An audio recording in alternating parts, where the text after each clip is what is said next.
Hi, welcome everybody. Hi, Rivera. Hi, Nina. How are you? Good to see you. Thanks for being here. So this is the CoPESe podcast of the Conflict Transformation, Peace Building and Security Network. And today we are with Rivera and Nina to talk about nonviolence and nonviolent cities and a specific publication, the book that you will present later on. And I'm very happy to have you here. Welcome. Yeah, thank you for having us. Thanks. Maybe before we start about the specific content, maybe tell us a little bit more about you. Who are you? You know, what's your, I don't know, context, where you work in, what's anything personal you would like to share, anything you would like to share to the community. Feel free. I don't know, maybe Nina wants to start. I see your mic is already off. Yeah, sure. On, sorry, it's on. So I'm from the Netherlands, but I live in Greece as I married a Greek man. So yeah, I'm also a mother of a sweet baby girl, just 16 months.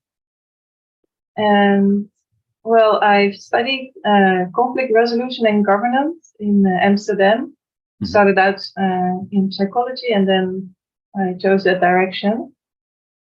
Then I've also lived in Palestine in the West Bank, and a couple of months in India. And I went to the US where I did my first nonviolence training. And that was very eye-opening for me because, yeah, it was actually funny now that I look back. But at that time, when I was like 24, I didn't know almost anything about Gandhi or Martin Luther King, for example. Although I had this degree in conflict resolution, I had no idea about nonviolent action. So yeah, that was a very important training that I did. And many years later, that inspired me to become a trainer myself. So after some travels that I just mentioned and another study actually in Sweden, I decided, well, first I thought to go on the academic path and do a PhD, but that didn't work out. And then I decided this is the moment to become a trainer and actually try to have a similar training program in Europe as the one that I followed in the US. Which one did you do the nonviolence training in the US? With the Meta Center. It's based now in Petaluma. That time in Berkeley. When I did it was 2009. So they don't have the same training anymore, but they are still very active. Okay. Ah, nice. So a Dutch lady in Greece.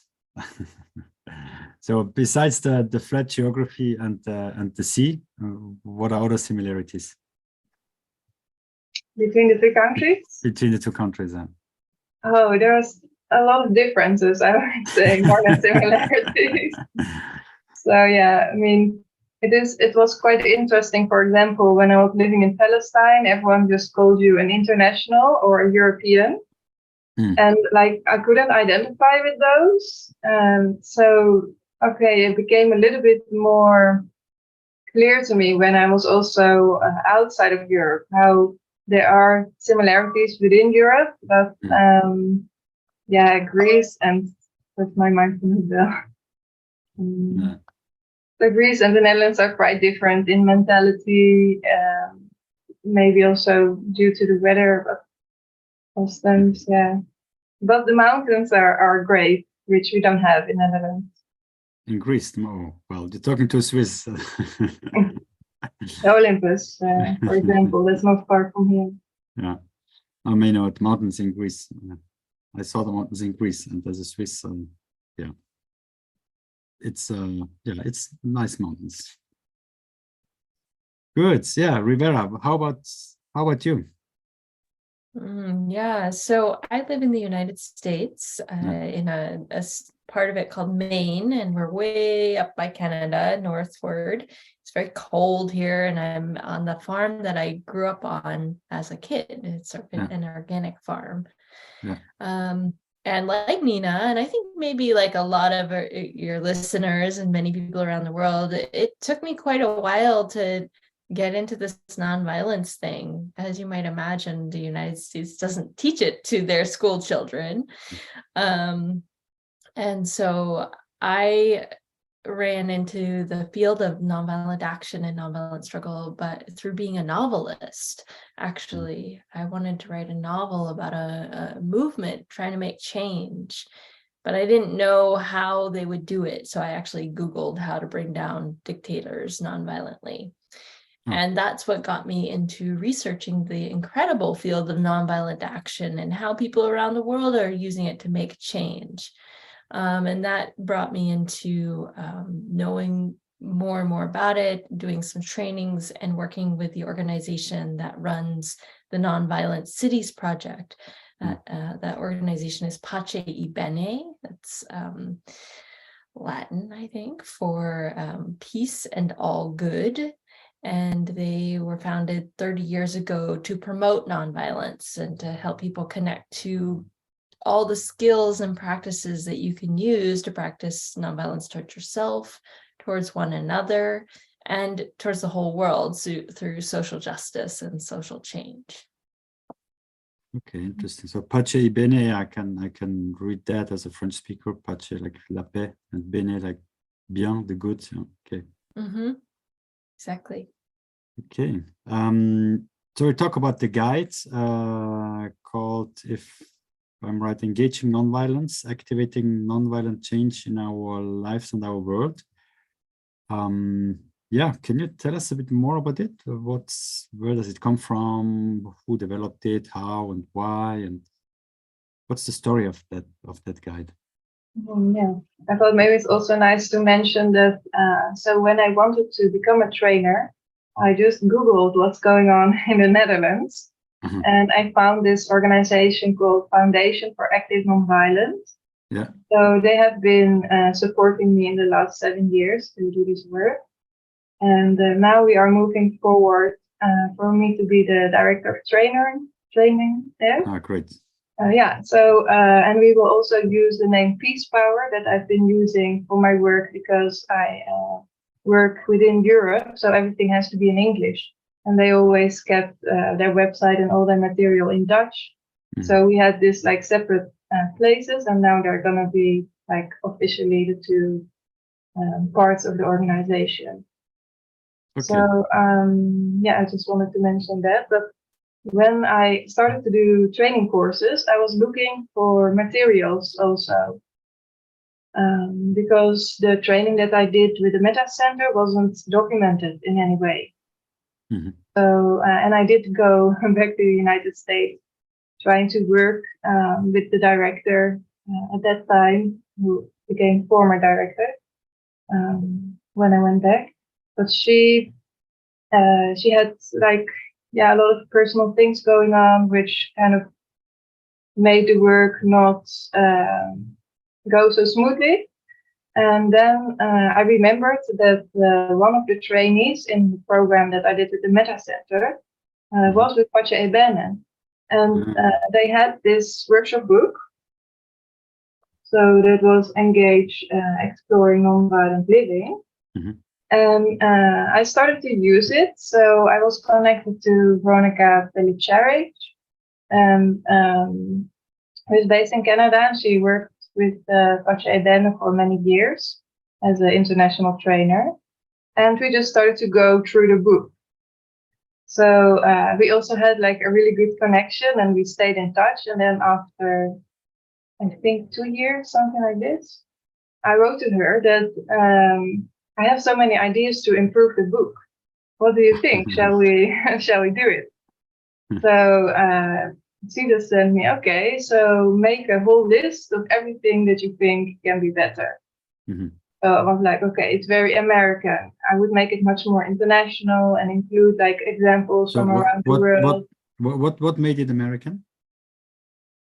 Well, yeah, it's a bit hard to explain maybe, but the text mostly, like the stories in the book, were very relevant to the US and sometimes not so much to So other parts the of the world. examples and so on. Yeah. Okay. Yeah, the examples like gun violence or just the context in which the stories were taking place or the numbers that were given, etc. Yeah. Okay. The people that were referred to, the sources of information. So that was something I wanted to change. I wanted to make it more interactive because there was a lot of reading that one needed to do if you wanted to study this book. And yeah, I wanted also to have a chapter on environment, because to me those two things are quite linked. That if you think about nonviolence as like a cultural, or if you think about violence as a cultural problem, then one of the things that you see is an outcome of that, let's say, is the natural destruction that we are doing as humans to the planet. And at least at that time, I think now more and more, but at that time that link wasn't so frequently made. So yeah, that was also something that came into the new book. Okay, so the guide is a little bit to that. Yeah, please. Yeah, please. Yeah, please. A little add. So engaging the Engage manual that Nina shared on the screen evolved out of the 30-year legacy of teaching nonviolence primarily throughout the US, although we did a fair amount of international work as well. But that manual was very much used throughout the US and still is used in some places, although we love the new version. We've trained about 30,000 people with that particular manual. Okay. Yeah, and it's through which channels? Through schools or NGOs, neighborhoods? Through all of the above, through schools, NGOs, through church, a lot of church connection, community organizing groups, peace and justice centers. Yeah, universities. What's a and peace and colleges. justice center? A Peace and Justice Center is usually a nonprofit in a local community that helps to organize people for a variety of social justice issues, environment, war and militarism, racial justice. Yeah. Okay, so social support center in that sense. Yeah. Okay, nice. Right. Yeah. Okay. Thank you for that background. Okay, so then based on those 30,000 people trained and the use of that guide and then the update that you made. So is it like enrichment of the existing one, or is it a new? Okay, that's it. Yeah, I'll also show this. Engaging nonviolence. Okay, when was it published? In 2019. So we started working on that in 2017.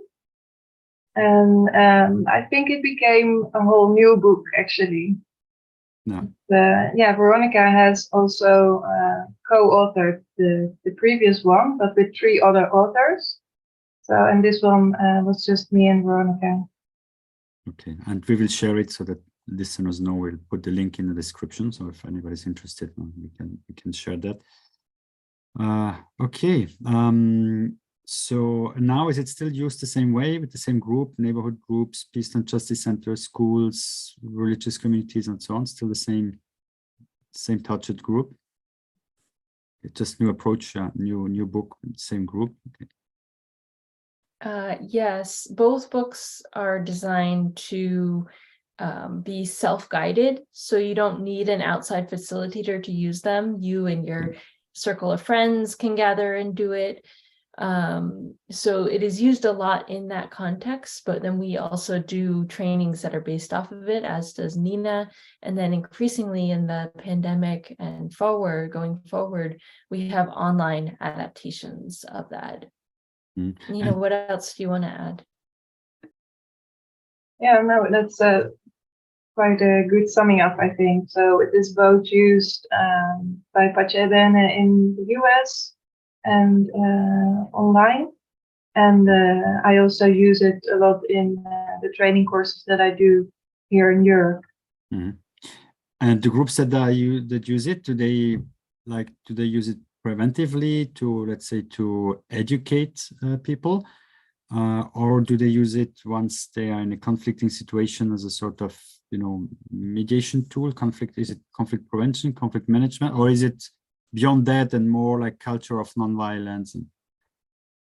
Yes, I think it is. Well, it is more a culture of nonviolence, although it has this really practical tools. So me, with my background in conflict resolution, that's like something that I also really like explaining and working with. But it's supposed to kind of give like like the whole spectrum, let's say, of nonviolence. So we even tried a little bit to include like the spiritual dimension of it, which you could say is similar to the cultural dimension. And just, like also nonviolent action in the end, conflict resolution or transformation, as we said. And in the beginning, it's more like kind of first really familiarizing the participants with what is nonviolence actually, because that's a real shift of thinking and doing. And in the beginning, you mentioned also the ecological dimension. So how is that included in the book? I mean, how do you teach that or play that? Are there exercises on the ecology? Yeah, so as I mentioned, the book has 3 parts, but also so 15 sessions. I don't know by heart how exactly they are distributed, but there's only 1 session on ecology and environment. Yeah. So it was like a little bit hard to put everything in there. And we also came into, let's say, at a point where we thought, okay, every time we think about how to improve something, so you just need to decide like to not improve anymore and to just like work on all the details to get everything as clearly as possible on paper. So what we have on the environment is little, but I think the most important part, it starts actually with a kind of talk show where like things like the footprint, the ecological footprint are explained, so people can role play that. And then there is Cries of the Earth, so there are different subjects like land, water, oil, and so on.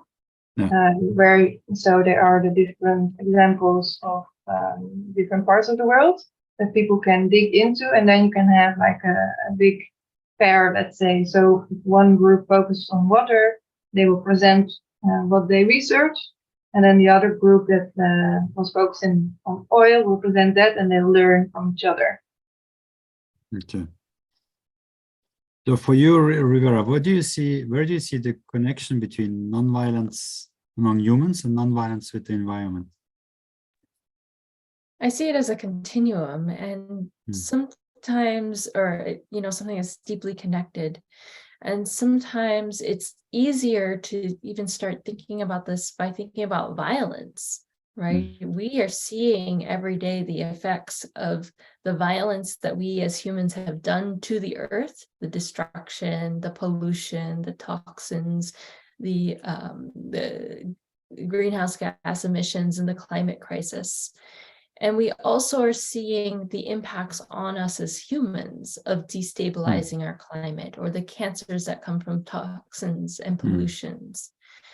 So if we can see that the violence is a circle, if we perpetrate violence, it comes back to us through the ecology, then we have to have the creative vision and imagination and even spiritual or philosophic clarity that nonviolence is possible in that cycle too. If we treat our environment with nonviolence, with caring, respect, dignity, restoration, regeneration, then that in turn is the benefit that we reap as humans. That we have a more stable climate, we have healthier water and air, And then on top of all of that, as Gandhi said, nonviolence is not just the ends, it's the means in the making, the means that are ends in the making. And so nonviolent action is the primary way that people have been standing up to protect the environment and to stop the devastations that are happening. And we see this phenomenon all over the world in a wide range of cultures. People are blockading dams. Indigenous peoples in particular are stopping pipeline projects. People are shutting down toxic factories. So making sure that we understand that it's not just a vision, it's not just a philosophy, it's actually also a toolbox for achieving the goals that we seek. I think that's a great explanation. Yeah, I think in terms of attitude that regarding the environment and ecology, that I think it's very much a philosophical question on how we perceive ourselves within the nature. And personally, I think one of the main problems is that many humans, we perceive ourselves as, you know, superior to nature, and that we can use the nature to our needs. And I think that is probably the underlying issue in how we treat the nature, how we use the nature. Is it same with other humans when we are violent to other people? Is it because we think we have more rights, we are superior, we are whatever? Yeah, I think that's what you say. It's kind of a hierarchical thinking, which is really problematic. So, and you could say that's a real, well, I wouldn't say maybe it's the source of violence, but it's one of the things, one of the causes, I believe. So if I think that I'm better than you because I have a whiter skin, you get something like racism. If you think you are better because you are a man, there is patriarchy. If you think you are better because you are a human, then you can just extract and abuse everything from nature. So yeah, that's really a key thing. So we need to go from domination to cooperation. Exactly. Do you address this in the book? I mean, is the book also designed to have this attitude change in personal transformation? Yes. Yeah, I think that's the main idea behind it. Okay. One of So the. let's maybe have a closer look at the book. I don't know, what do you suggest? Any chapter or exercise you could describe? Yeah, and Rivera, feel free to add. So the book is kind of a mixture of things that are more, like, let's say, borrowed, and things that we created. So it has really classical examples, and the privilege walk. Perhaps you are familiar with it. You have like people that move and start all on the same line, and then you make steps forward or backward according to privileges that are mentioned by the facilitator. So then Nice. you kind of get this human map, and it's really powerful. I see. I can very well visualize that. Okay, that's a nice. I didn't know that, but that. Yeah. Okay. I know something a little bit similar with, you know, convincing the other person to come to your side, and then some are like fighting or trying to argue, or, you know, yeah. But that's very nice. I keep that for. Okay. Yeah, maybe it would be nice for you to actually read the book. So this kind of is more an awareness exercise, but after that, then you have the whole discussion. So that makes it very interesting. So you mentioned like what in terms of privileges, like I don't know, in terms of education, in terms of. Oh, we have like a whole list. Because I didn't want to go into depth in this one. I didn't put any. I'll have to find through. Yeah, just approximately, so it can be. Yeah, but it's like both economic factors, cultural factors, all this. Okay, and then people make a step forward or backwards. Gender. And at the end, you have this distorted line of some people are very far and others behind, and yes, can be tough also for participants, I guess, if suddenly you get aware that. Okay. Yeah, I mean, that is also part of it. It's good sometimes to prepare your participants a little bit that some things might be challenging emotionally. But that's part of the work, right? So because it's also good to allow the sadness inside yourself about the violence that we experience directly and indirectly, because then we can find the motivation to really change. Okay, and the objective of this exercise is to make people aware of the privileges and the differences that people live in and are concerned with. And then from there, how you link it to nonviolence? Yeah, from what I said before, I think so. This kind of the privileges are based on this thinking in hierarchy. But if we can think more egalitarian, let's say, then the differences in our privileges are also going to become less and less. So that's what nonviolence in a way aims for, let's say. That's the hierarchies you mentioned before, right? Exactly. So it's the basis actually of violence or non-violence.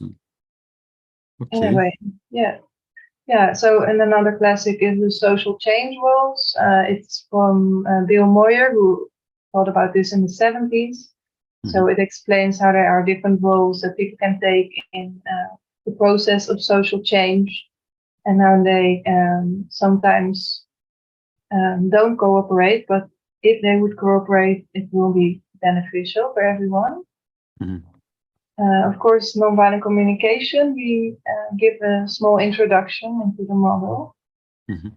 And there is also something I really like. It's some steps for interrupting harassment and intimidation. So it's like kind of practical, and it's a bit of role play. Like, okay, if I see this situation happening so it's also called third-party intervention, then what can I do when I step in to de-escalate the situation rather than to escalate it further and maybe be in danger myself? So and then I had. Is it about the courage to intervene, or about how to intervene? No, it's more about the techniques. Okay, how to de-escalate. Yeah. So give us one hint. When now I leave my office and I see two people fighting, what do I do? I think one of the most effective. Or let's say arguing, maybe not fighting yet, arguing. Yes, yeah. So the most effective is to distract, really.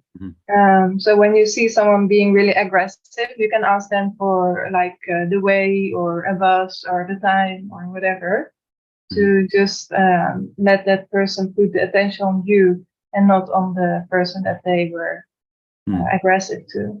And then involve them in a discussion, maybe, or Yeah, because that can lower the person's agitation. So when that person then becomes more calm and starts to think like about something different, when they engage again, they may be less aggressive. Okay, Rivera, what do you want to add anything about this, about the examples? Well, I think that example that Nina just talked about is a great example of what we call active nonviolence. So nonviolence isn't just the absence of violence, it's the presence of hundreds of other things, right? It could be interrupting a fight or harassment when you see it. And in our cultures, many of us are taught, and this is something we talk about in the book, that you either have to do nothing and be passive, or you have to fight with violence, and that there are no other options. But in reality, we have many, many other options. And engaging nonviolence is about tapping into those, becoming aware of them, and learning to use them, to engage them toward ourselves, towards our friends, our family, our coworkers, through conflict resolution and conflict skills. And then, in organized nonviolent action to confront and transform the many forms of systemic and structural violence. So this kind of framework of understanding violence and nonviolence in the context that it's not just direct and physical, it can also be the policies in our governments. It can be the way we treat the earth.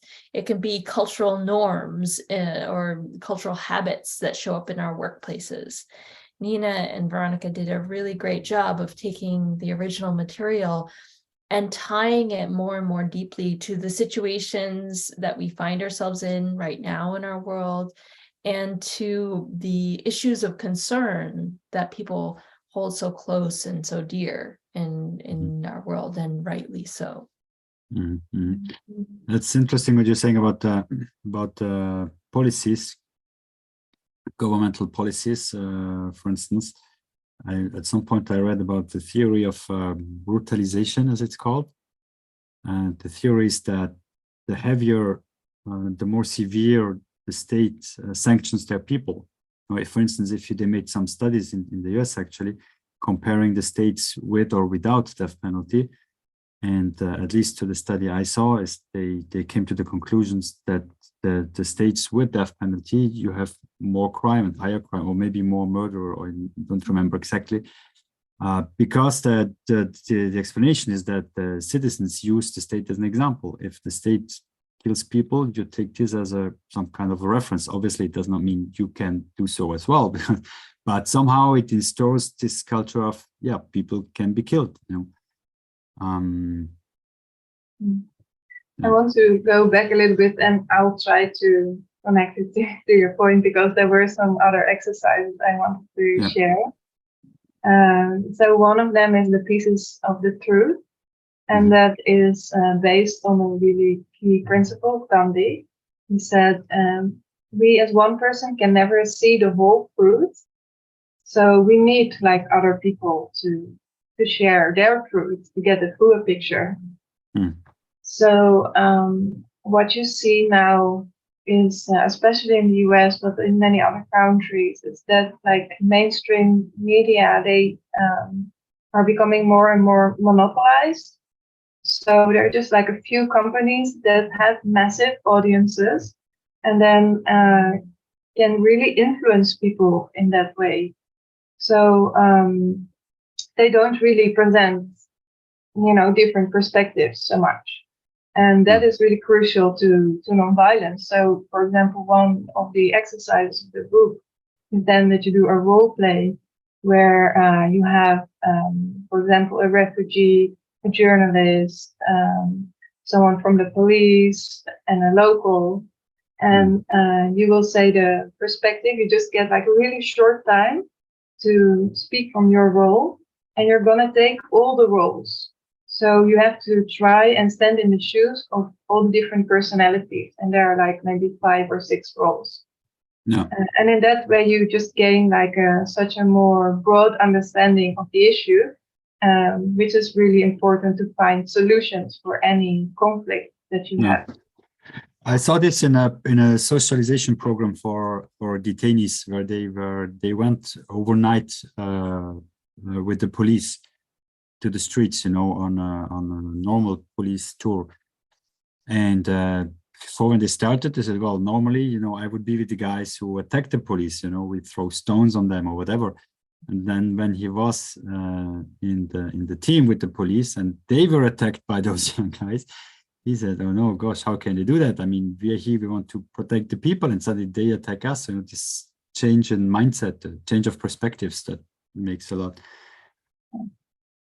Put yourself in the feet of the other and the perspective of the other. Yeah, definitely. Yeah. Did you want to add to that, Rivera? Yeah, well, one of the things that we get from Johan Galtung and the work of Marshall Rosenberg is this idea that conflict is the expression of an unmet need, right? That people, most people, are not just evil. They don't just do violence because they're terrible people. They end up in situations of violence because of a whole backstory of what they believe, what circumstances brought them to that moment, a whole network of choices, and their needs, their human needs, like needing to belong, needing to have a job or to have income to support their family, needing to have self-worth or dignity or protection or safety. And so when we look at a situation of violence, we're very quick to see our needs, right? How do we feel? What do we need? But to resolve a conflict, to stop an injustice, to figure out why the police are attacking the people throwing stones and the people throwing stones are attacking the police, we have to be willing, we have to look at what's driving the other side. What are their needs, and what are other ways they could meet those needs? So this deep understanding of conflict is at the heart of transforming situations of violence to situation of nonviolence, right? Because nonviolence is about engaging creatively to figure out how to meet the needs in the equation. So that's I personally completely share this this point of view. But what's the consequence of it? Does it mean that all violence and, let's say, evil can be explained because there are unmet needs and people are in, challenges and structural, I don't know, inequalities and so on? The question is actually, does evil exist or not? Does violence exist, or is it purely created and thereby can be eradicated as well? Or does it exist in itself? Well, violence definitely exists. It has an existence that we can really point to. What drives it might be what we're exploring. I would safely say that 99.9% of the violence that we see in this world is going to have a driver behind it, something that pushes it or makes it happen, that is based on a whole bunch of different needs. And they're not going to be all the same between the decision maker, the people who may be carrying out the violence, the people who are standing by and doing nothing about it. And the thing about understanding needs is it's not excusing the behavior, right? You don't have to say, oh, I get why you did that, so your violence is okay. What we're saying is, we want to know why you're doing that so we can get you to stop doing that. We're trying to have more tools in our toolbox for resolving this situation. One thing that is also in the book from Barbara Deming is the two hands of nonviolence. Are you familiar with that, Pascal? No, the two hands of nonviolence. Please explain. Actually, also something I love. So the one hand, let me see myself. Yeah, so one hand is really saying stop. And it can be like on a personal level. So like, this is the border that I have. I don't like you doing that. But it can also be on a social level. Like, for me, it's not okay we treat immigrants this way or women this way. Yeah. And then the other hand is lower, but otherwise you won't see it in the camera, is like reaching out. Okay. So yeah. Nice. Showing. So I'm reaching out to you to start a dialogue, and to for that, of course, you need to understand also where it's coming from. But if we are thinking of okay, what's the origin of violence, and can we just completely extinguish it? Let's say, I don't know if that is possible, because then we go so far into some utopia.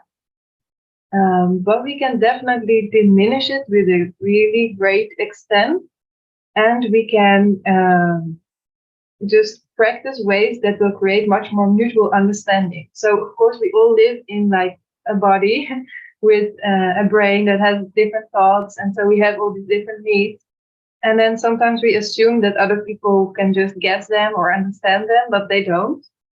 So in this kind of like lack of communication, let's say, conflicts start to arise, and maybe aggression start to arise because I don't like what's going on. Yeah. My needs aren't met. So probably we cannot really stop having any conflicts, but we can really change the way we deal with them. Yeah, exactly. So I really like this symbol with the two hands. Yeah, very nice. Yeah, it could be a logo for a non-violent organization, no?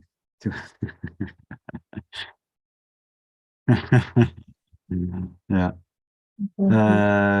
Okay, very interesting. So I see this really a great book, a great guide. So I definitely have to have to get it as well and use it for my practice and my trainings. And I'm impressed. So many new things. I thought I know many things. I did a lot of stuff in that field, but I already until here I learned a lot. Thank you very much.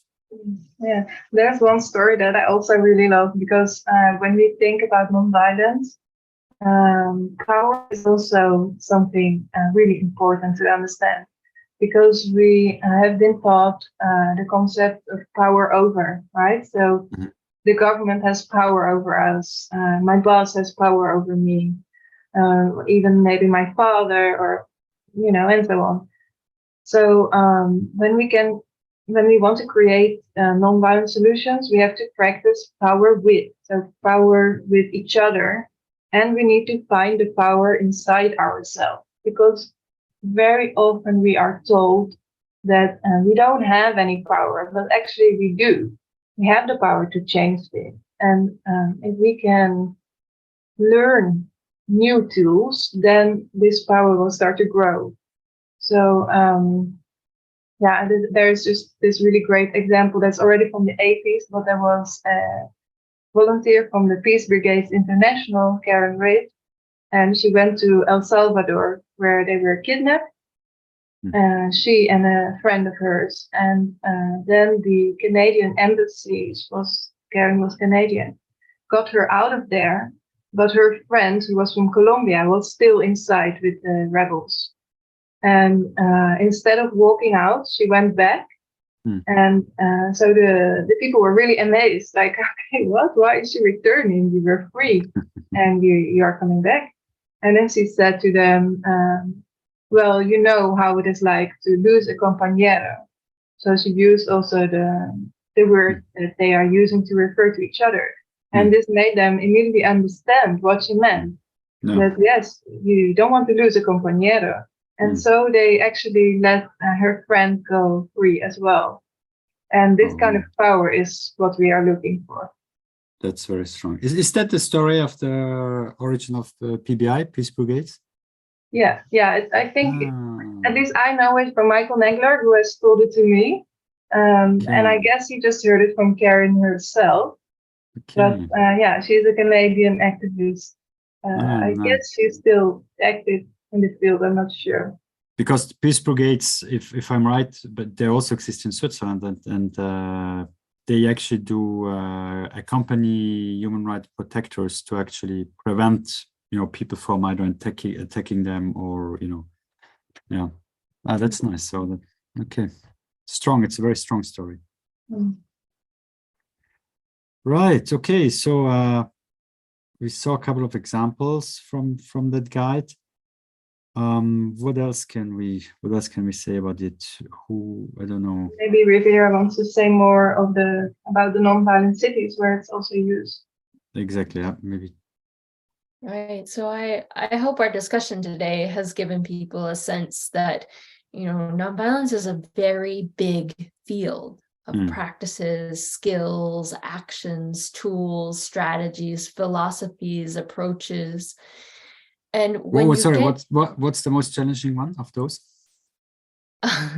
Well, practicing it is the most challenging one of all of that, but it's a lifelong engagement that we're all learning about, right? So I would say, when you catch a glimpse of how much is part of nonviolence, you can start to see that there's opportunity or possibility for a whole other way of living, right? Not the violence as usual that is so rampant in our cultures, but what if nonviolence was usual, right? So about 7 years ago, we started a program called the Nonviolent Cities Project. And the idea was to think about our city or our town and to look and see, where are we practicing violence, right? Where is violence happening? In the US, we have a big problem with gun violence, for example.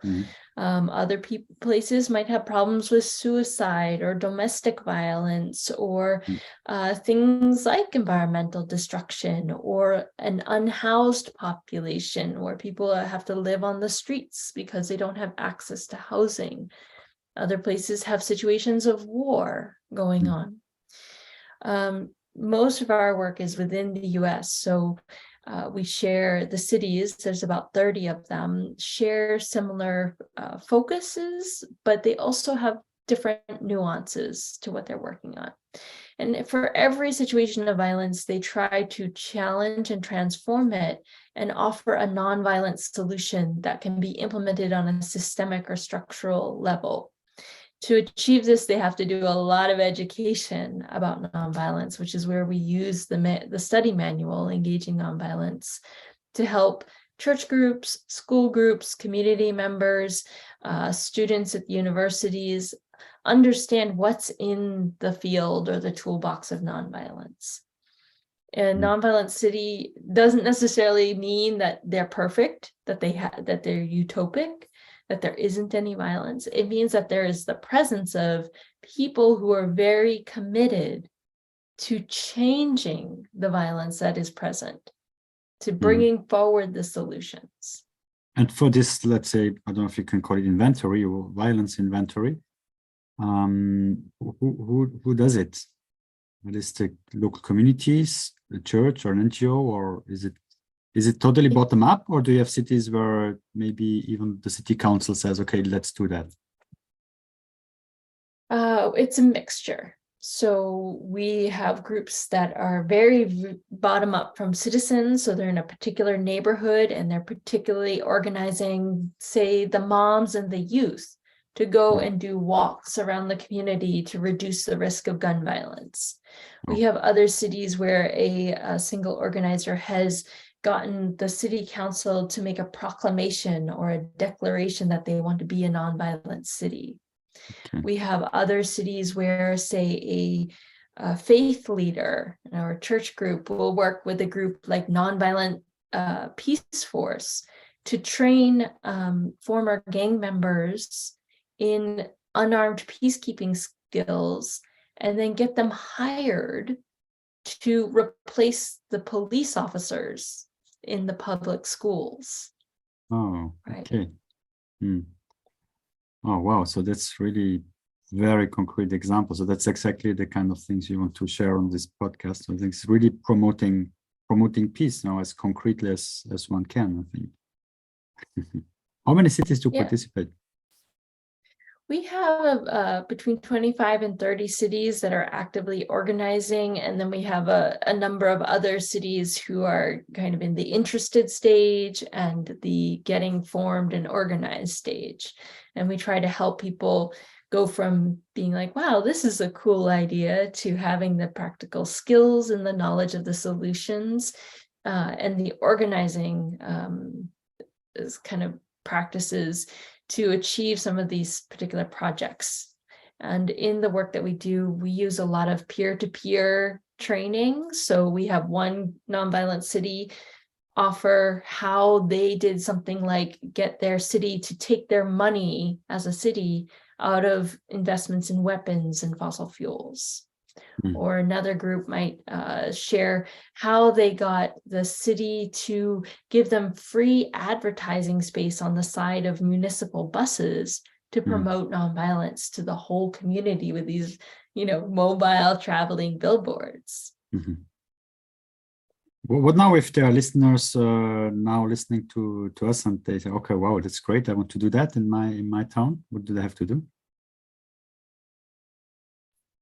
Well, we ask you to get in touch with us, and then we'll follow up and have a conversation with you. Usually groups start by finding a few friends to organize with, then doing kind of an inventory or an assessment of their local community. Where is the violence happening, right? And then where are all the people in your city who are already trying to work on that? Because we encourage our Nonviolent Cities projects to be cooperative, like Nina was saying earlier, and to work with groups. You don't have to do it all yourself. You can support, uplift, and strengthen the efforts that are already happening. And then to look for the holes, right? Where are things not happening? And to specifically work on getting resources and solutions that address those. Okay. And then this group of people can also be trained based on what we discussed earlier with the guidebook and so on. Okay, very nice program. Yeah, usually they don't necessarily train their little Nonviolent City group with the Engaging Nonviolence manual. That has happened, but they often have study groups that they organize that then use the Engaging Nonviolence Study Manual as a way of fostering greater understanding of nonviolence in their city, building support among, say, a church group or a community group. So many of our Nonviolent Cities organize study groups around the manual. Okay, so what's next on your agenda? What do you have either with the guide or with Nonviolent Cities? Is there any project, any objective upcoming for next year? Well, I'll answer. We are always training Nonviolent Cities. We are always collecting their stories. So right now, all of us are working on writing down what has gone well and putting those out as a series of blogs or video podcasts, but a narrative-based resource for people who may want to do similar work. And of course, each Nonviolent City is continuing their incredible work on the ground to resolve issues of injustice. Nina, how about you? You want to answer that? Yeah, I also thought maybe, Rivera, you should share about all the actions that you are doing around International Day for Peace. The 21st of September. Yeah, great. Thank you, Nina. So the Nonviolent Cities project is just one of the many projects that our tiny little organization with 7 staff members, all part-time, does throughout the year to build a culture of peace and active nonviolence. One of our other big programs is the Campaign Nonviolence Action Days from September 21st, which is, as you said, the International Day of Peace, to October 2nd, which is the International Day of Nonviolence. I'm interrupting. It's actually a pity that the International Day of Peace is only one day. Should be the whole year. That's what we feel. So we're trying to just extend it for 12 days between those two. But yes, peace and nonviolence should be every day, all year, right? Exactly. We start small with one day, but now we're getting a second one, third one. So we know how much is left to be done. 365. Right. Precisely. Yeah. So, we organize this past year, between those 2 days, we organized something like 4,560 actions and events all over the world to build a culture of peace and active nonviolence. And, millions of people participate in this action days.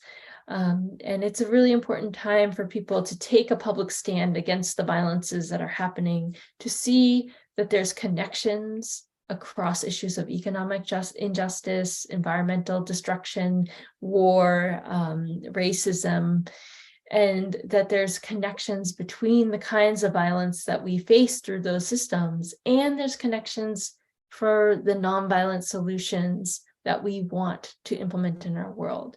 So thus there is a shared vision for all the social justice movements that we are working toward a world of greater nonviolence. That's a huge amount of work. How are you supported? Is it totally crowdfunded, or do you have some support, financial or other? How do you get all that done? Sounds like a huge. We have amazing, wonderful participants and small donors who support us. We have some larger donors and foundations, although not that many of them, actually. Not yet. We have this robust training program online and before the pandemic in person, which is a significant way that we fund the broader work that we're doing.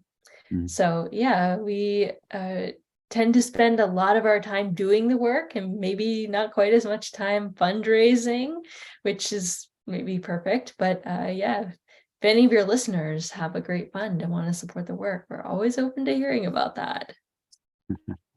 Yeah, that's always the same. You have to do all at the same time. You have to like implement your program, think about whatever, think about contents and so on, and then do the funding in addition. Yeah, but it seems that you're on the right track.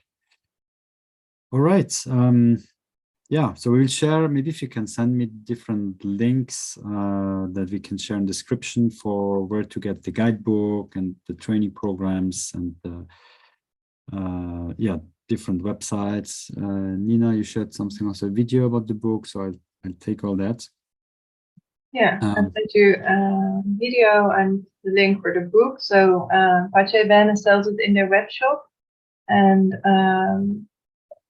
for people in Europe, you can also just send me an email, because we still have some copies both in the Netherlands and Greece.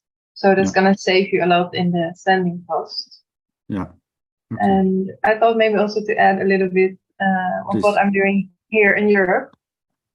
So I'm actually really hoping that the organization in the Netherlands that I'm with is going to grow. We are really looking for the next generation, let's say, to take up the work. Mm-hmm. And also looking at organizations as Pace Ben and the Meta Center, you know, as what the scope of their work, it's quite big compared to what we have been doing so far. But yeah, that's something that I wish for, and also something that I wanted to share in this game that I've been developing with some others. What is that? Yeah. It's yeah, so Peace, Please. Ah. And it's a card game. So you have all these cards with cooperative, of course. So you can start with a challenge. I don't know if you see that well. Yeah, the challenge cards, yeah. Yes. And so what does it say? Can I read? What does it say? Okay, so there are 8 areas of the culture of peace. So we have 2 challenges in each area. Mm-hmm. So for example, equality and representation. Mm-hmm. Here it says a colleague shares with you that they feel uncomfortable with a sexist joke about them that was made by another colleague. Mm-hmm. So how do you react? And then every player can choose an action card. So actually the one that I picked is also quite relevant. It says, I share a similar story of my life. Oh. So there are actions that kind of are not so effective, like this one. And then they have a square, well, a very tiny square on the back and a point. Mm-hmm. So you can see how much points did I gain with playing this card, and how much points do I need to overcome the challenge. So you are going to pick 2 action cards with your team to overcome the challenge. And you'll have at least 3 players. And so, yeah, you also have action cards with a circle that are representing a culture of peace or contributing to that. And then you have action cards that are actually harmful. So you get to have a discussion also about different actions and their impact. And then you also have panic cards, which you need to play out. So that makes it a little bit more fun. And yeah, I just really like the game that we made, and it's such a handy tool for people to engage with it in a very playful way. So hopefully that's gonna become a more mainstream game, let's say, like Monopoly. Everyone is playing that now, and imagine if they would play Peace, Please. Yeah. Wow. So you're really an expert in developing tools and even games and, you know, for peace building and conflict transformation. Yeah, I like to be creative. So. I see that. Great. Yeah, please send me the link as well to that card game. Good. Yeah, maybe a do you have a closing point or maybe a main message for the audience? Anything you want to share? You go first, Rivera, since I was speaking. Sure. So from our experience at Pace Bene and Campaign Nonviolence and the Nonviolent Cities project and working with the Engaging Manual, we can say that we have far more power, skills, solutions, strategies, tools in the nonviolence toolbox than most of us know. And learning, catching up with what our fellow human beings have developed over the past, say, 100 years, despite all the crazy violence that has gone down. Catching up with the incredible legacy we've been handed with nonviolent solutions and practices is the work of this century. And I think the more of us who consciously do that, who unplug from violence as usual and plug into these very viable, effective, and proven practices, the better off our world is going to be, the more empowered our movements are going to be, the more skillful we are going to be in our day-to-day lives at changing and transforming the violence legacy that we've inherited with the nonviolent legacy that is just waiting for us to pick up. And that is much of the work that we do at Pace Bene, is giving people those tools back. No, thanks. That's yeah, I like that. So it's really a huge human legacy in terms of nonviolence and promoting peace. And we have to catch it, bring it together, and spread it. Indeed, that's what you're doing. And Nina, you? Yeah, I thought that's hard to answer. Yeah, mostly it's just really important to educate more people and for people to get skills, because it's not enough to just have ideals or dreams, but we need to really practice and get our skills. And I was just looking here at the book again, because we have been talking about Veronica, and maybe the listeners wonder why she isn't here and why I'm sitting here with Rivera.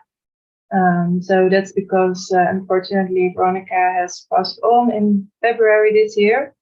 So I just wanted to show her picture as, yeah, she is like really has been my teacher, and that's also part of the nonviolent legacy that we were talking about. Thanks. Thanks for sharing. Yeah. And yeah, I actually wanted to share a quote that I wrote for a course that I was following with Rivera, because I also sometimes do still some webinars or so with Pace Bene, and Rivera is doing this great course, Writing for Nonviolence. So I try to articulate what it means to me, and I had this description. So nonviolence is our biggest hope for a livable future. It's the human potential of a peaceful life on Earth that actualizes through courage and practice. And it is our innate ability and a conscious choice to cultivate respectful, compassionate ways, allowing us to live in more harmony with each other, with the world, and also with ourselves. Great, thanks you very much. I think those are perfect closing words. Cannot say it better. So thank you very much for this discussion, for sharing all your knowledge and your enthusiasm and the practical examples.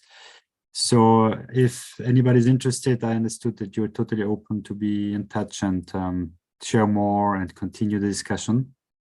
And again, thank you very much for the discussion. It was really enriching. I learned a lot as well. Thank you also on a personal note, and good luck for all you're doing. Great, yeah, thank you so much. That's actually very helpful that you learned some things from this conversation. I hope that's true for the listeners as well. And it's really fun to be here and to share. Thanks. Yes, thank you. Have a good time. Thank you. Bye-bye. All right, take care, Pascal. Bye-bye.